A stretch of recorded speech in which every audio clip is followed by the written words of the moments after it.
A finais do século XVI, Juan de Castro formouse nos segredos da flebotomía, unha antiga técnica supostamente terapéutica consistente na extracción de sangue para curar enfermedades. Primeiro foi aprendiz dun barbeiro sangrador de Allariz e, pasados os 4 anos necesarios para acreditar a súa experiencia, quiso establecerse pola súa conta.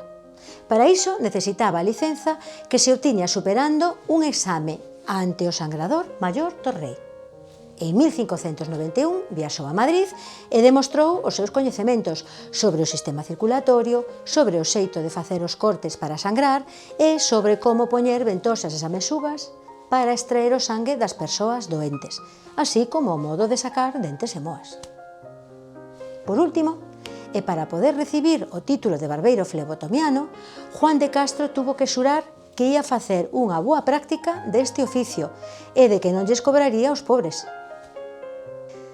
Seguramente o barbeiro de Allariz tornou fachendoso a súa terra con este pergameo, orlado coa cor vermella do sangue, que lle daba licencia para exercer a arte da flebotomía. Despois da súa morte, o título perdeu o seu valor xurídico por ser un documento de carácter persoal e intransferible.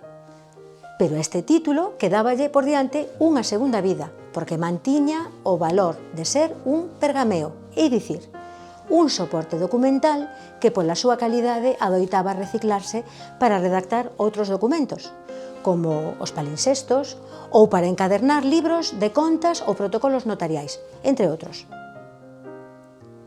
De feito, o escribán de Allariz, Basilio Feijóo, encadernou as súas escrituras notariais do ano 1672 co título de Juan de Castro e así chegou ao Arquivo Histórico Provincial de Ourense, regalándonos unhas pinceladas da vida deste barbeiro sangrador do século XVI.